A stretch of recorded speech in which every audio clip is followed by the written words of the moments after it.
Indonesia is building a brand new capital city from scratch in the middle of a rainforest. This $33 billion mega project, called Nusantara, is rising in Borneo to replace Jakarta, a city that's sinking by up to 25 centimeters per year. Nusantara will cover 256,000 hectares, use renewable energy, and eventually house 1.9 million people. But here's the twist. It's not just a relocation, it's an attempt to build a futuristic, AI-driven smart city in one of the world's most biodiverse regions. Government buildings, electric transport, green zones, and high-tech infrastructure are all being built in a place where orangutans still roam. It's ambitious, symbolic, and deeply controversial. With hundreds of construction contracts already signed and the first phase underway, one question looms. What does it actually take to build a $33 billion smart city deep in the rainforest, on untouched land, surrounded by wildlife, and under the pressure of global scrutiny? Jakarta has been Indonesia's capital since 1945. It's the center of politics, culture, and business. But here's the problem. It's sinking. And it's not just a little. Some parts of the city are going down by 25 centimeters every year. That's about 10 inches. Why is this happening? The answer is a mix of two big threats. The ground is sinking, and the sea is rising. Put those together, and it's a disaster waiting to happen.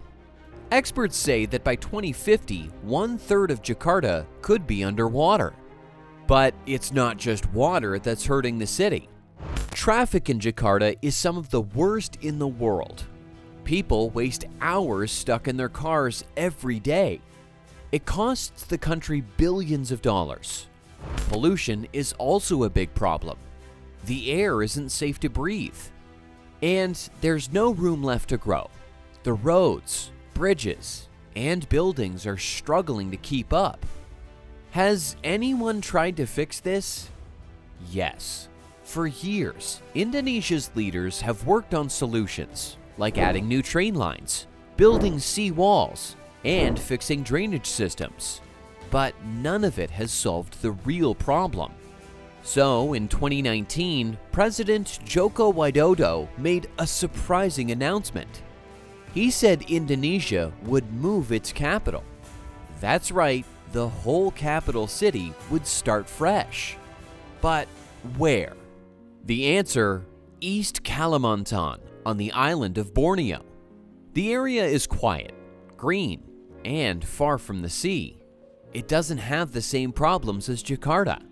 The new city got a powerful name, Nusantara. That's an old Javanese word that means archipelago, a nod to Indonesia's thousands of islands. But this isn't just about a name or location. The plan is much bigger.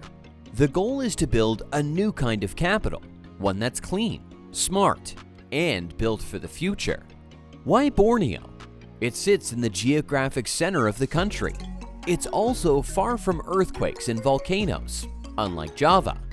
And most importantly, it's a blank slate. The total cost? Over $33 billion. And the timeline? By 2045, Nusantara should house 1.9 million people, including government ministries, tech startups, universities, and eco-friendly neighborhoods. The decision sparked global attention. Some praised it as visionary, others called it reckless. So, how do you even build a capital from nothing? To turn dense rainforest into a capital city, you start with the basics: roads, water, power, and internet. Construction officially began in 2022. First came land clearing.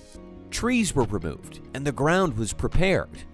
Then came the main access roads, housing for workers, and the first pieces of core infrastructure. By 2024, the goal was to finish Phase 1, around 6,000 hectares of urban land. To give you an idea, that's about the size of Manhattan. What's going in this area? Some of the most important buildings in the country. The Presidential Palace, the Parliament buildings, the top ministries, and homes for civil servants will all be built here. And this isn't just any city design, it's bold and unique. The palace will be shaped like a giant Garuda, Indonesia's national bird. Around it, buildings will mix old and new. Some will look like traditional houses with bamboo-style roofs, while others will be sleek and modern, powered by solar energy and filled with smart tech. But what about the environment? The plan says 80% of the city's land will stay green. That's right, trees, parks, and open space everywhere. And most of the city's energy? It's going to come from clean sources like the sun, wind, and maybe even hydropower. Here's something else. Nusantara is being built as a smart city. What does that mean? It means buildings and roads will have tiny sensors inside them. These will track things like how much electricity people use, how bad the traffic is, or if the air is clean. That information will go to computers and AI systems that can make the city run better. For example, they could send a garbage truck only when it's really needed or change traffic lights to avoid traffic jams. The city's transportation will also be high-tech. Public buses will be electric. Roads will have lanes just for driverless cars. And walking and biking? That's a big deal here too. The city will have small, tight neighborhoods to make walking easy, so people don't have to drive far. Water is another top priority. But how do you supply clean water to a city built from scratch?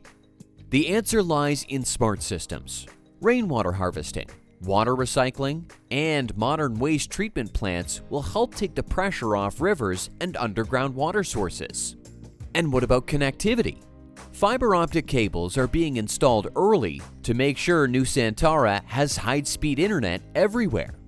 That's not just good for video calls or streaming, it's key for government work and for pulling in big tech companies. Now let's talk tech.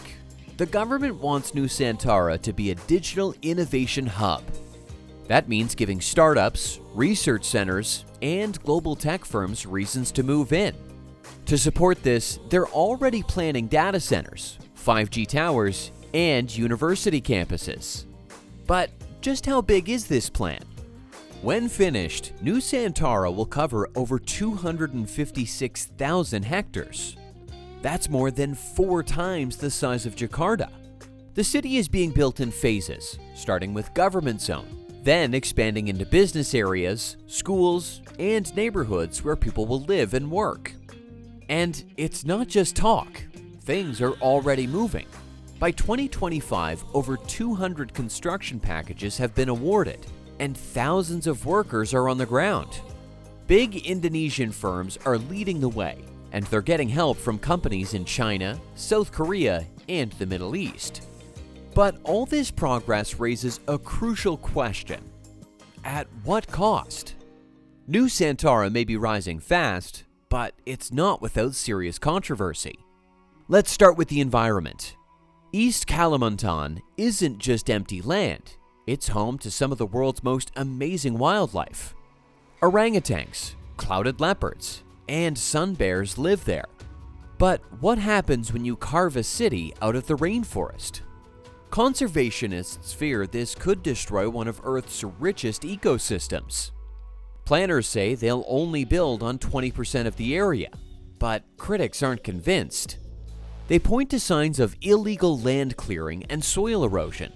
It's already happening. What will the future hold? Then there's another big concern: the people who already live there. Borneo is home to many indigenous groups, like the Dayak people. They've lived on this land for generations.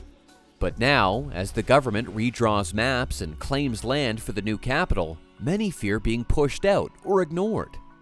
Are their voices really being heard? Activists say the process has been rushed, and land rights remain a big issue. And what about the money? Building a brand new capital isn't cheap. Indonesia is pouring tens of billions of dollars into this project. But at the same time, many parts of the country still don't have enough roads, schools, or hospitals. Is this really the right time? Some critics argue that money could be used to fix urgent problems everywhere. And what if it turns into a white elephant, a shiny new capital, full of buildings, but empty of life? That's the real risk. It's not just about building roads and towers. The hard part is getting people to come. Right now, many government workers in Jakarta aren't so sure. Will families really pack up and move? Will businesses follow? Nusantara needs more than bricks and money. It needs people, culture, and energy to thrive. Then there's the money problem. The government wants private investors to pay for 80% of the cost. But in 2025, many are still holding back. Why? They're waiting to see if Nusantara is more than a dream on paper. With billions already spent and time running out, Nusantara isn't just racing to get built, it's racing to win trust. Do you believe Nusantara will thrive as a futuristic capital? Or is it a costly gamble with unpredictable consequences? Let us know your thoughts, and don't forget to like, subscribe, and turn on notifications for more.